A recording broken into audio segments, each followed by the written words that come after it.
This is Mortification of Spin, a bully pulpit from the Alliance of Confessing Evangelicals. We can continue only with your help. Visit mortificationofspin.org to make a donation or call 1-800-488-1888. After the podcast, listen for details on how you can receive a free resource. Welcome to Mortification of Spin, Bully Pulpit, the shorter podcast of the Alliance of Confessing Evangelicals.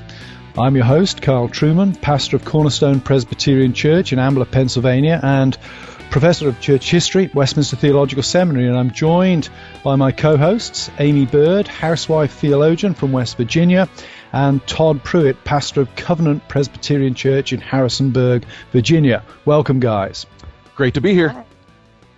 Going to do something different today. We're going to introduce a new game, and the game is Bully Pulpit Challenge. And what happens in this is that one of our 5 listeners writes in and issues a challenge that we have to meet during the program. And to start us off today, I'm going to read you the email we received this week. It reads as follows.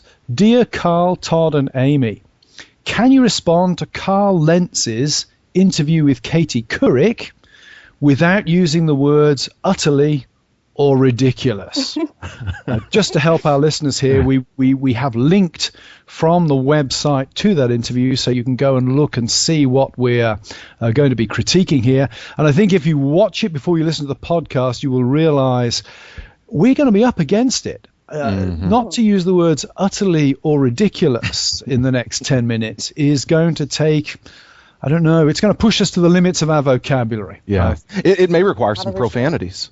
Indeed. But, we can always bleep Amy out. Sure, exactly.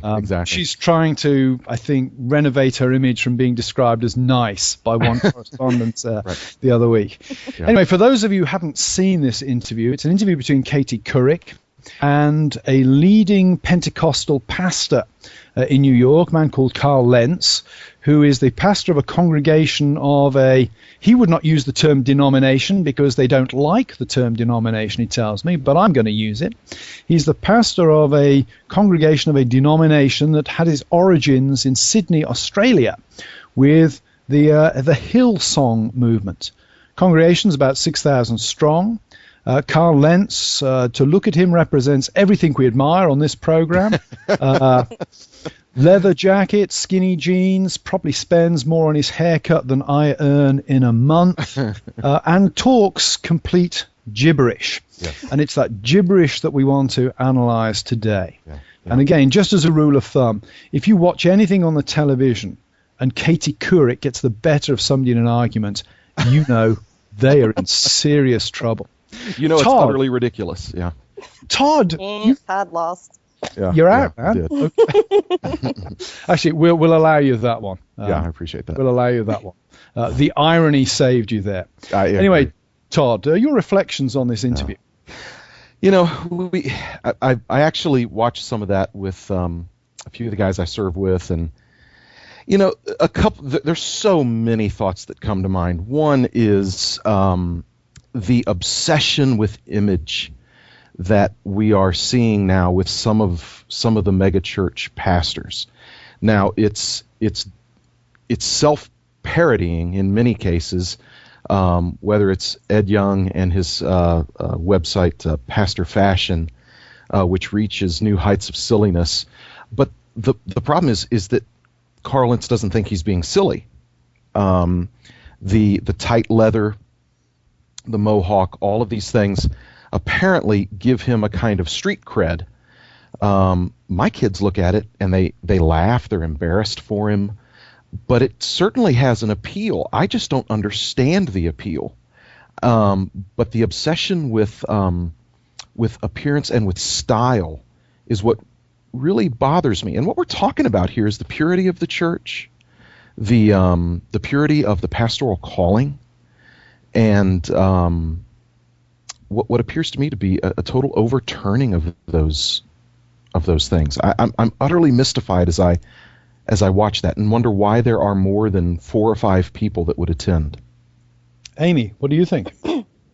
Well, when I first got a look at him, I hadn't heard of this guy before, And at first I kind of thought, well, he's kind of like our Carl, but with more hair and threads of bonds. Exactly. He dresses like. Yeah. No, I would never really, have my chest waxed. I want. I mean, honestly, like, I like style. I'm into fashion. I kind of looked at him, and I don't want to use the R word, but he looked like he was trying way too hard. Mm-hmm. And, real style and, real fashion, I would think anyway, if you were concerned about those things, it really isn't that hard. I don't know why you got to try so much. Right. But to the content of what he was saying, Katie right away hits him hard with the homosexuality question. What's your church's stance on homosexuality? And so he responds by saying, we have a stance on love, and everything else we have conversations. And he was like, so casually evasive there that Katie Couric asks him the brilliant question, what does that mean? That's right. It's what we were all thinking when he said that. And so, he's overemphasizing love here, but, love is meaningless without truth. Right. Yeah, and so. I think what it signified, if he didn't mean this, what it signifies is a man who simply wants to ape a particular strand of the secular culture and be cool and popular doing it. That particular sentence that you quoted, Amy, stuck out in my mind as predictable but incoherent. He also contradicted himself. And at some point he says, when he's asked about Joel Osteen, he affirms Joel Osteen as a brother and then goes on to say that he and Joel Osteen both believe that Jesus can change your life. But then at the end of the interview, he says, very rarely did Jesus talk about morality.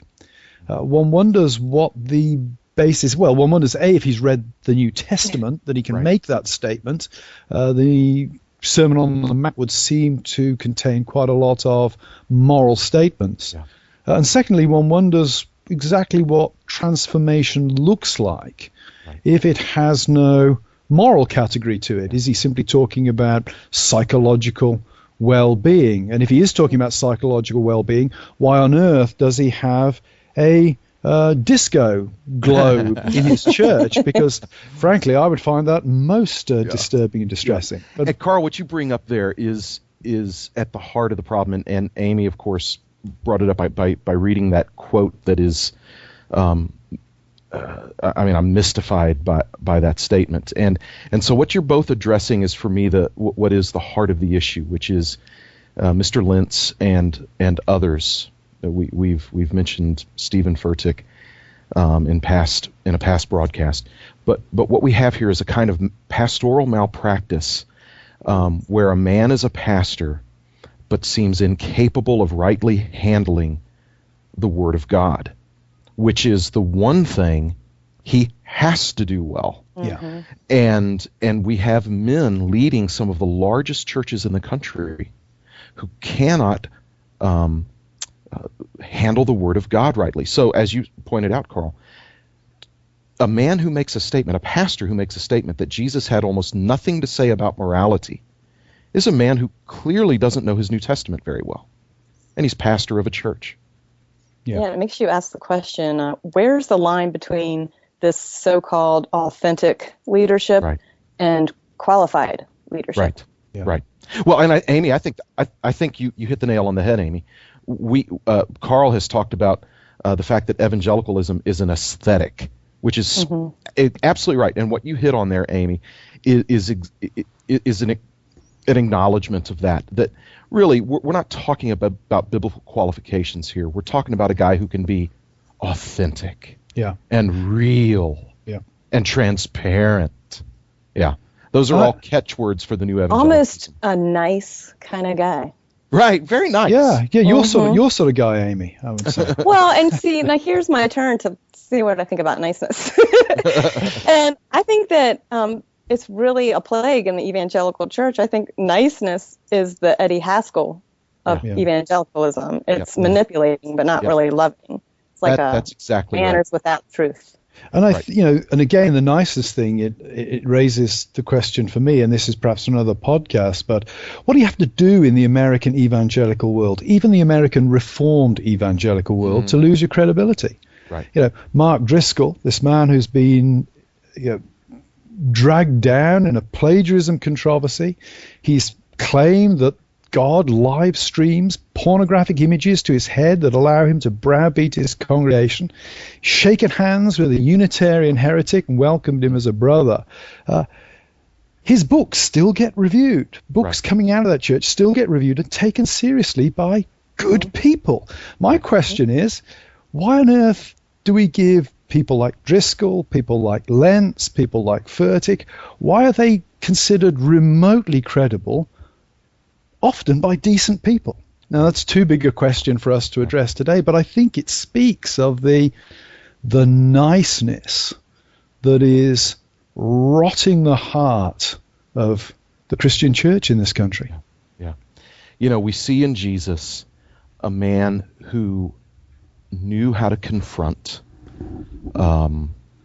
false teachers in his day, knew how to confront members of his own religious community who had strayed, erred, and were leading others astray, and used very not nice language to do it. The same was true for the apostles as well. And today in America, the only real heresy is to suggest that there is heresy. The only cruelty is to call out a blind guide for being a blind guide. And so, again, this is about pastoral faithfulness versus pastoral unfaithfulness. This is about the future and the purity of the church, and for those who love the bride of Christ and want to see her preserved healthy. So we hope that we can do a part at least in these conversations by helping the few people that hear us to be discerning and to expect a little bit more out of those who would lead the flock of God. So, well, you've been listening to Mortification of Spin Bully Pulpit. Thanks for taking the time to listen in on our conversation. And for Carl Truman and Amy Bird, this is Todd Pruitt. Have a wonderful day, and we'll talk to you next time. This has been a Bully Pulpit from Mortification of Spin, a podcast of the Alliance of Confessing Evangelicals. Just for listening, we'd like to give you a free resource. Visit our website, mortificationofspin.org, to find a link to the download. Mortification of Spin is a production of the Alliance of Confessing Evangelicals. Alliance ministries include Reformation21.org, Every Last Word with Philip Rycombe, and events held from Florida to Sacramento. To learn more about the Alliance, visit alliancenet.org or call 800-488-1888. We can only continue to bring you Mortification of Spin with your support. To make a donation, please visit mortificationofspin.org or call 800-488-1888. Please listen again, and don't forget your free download.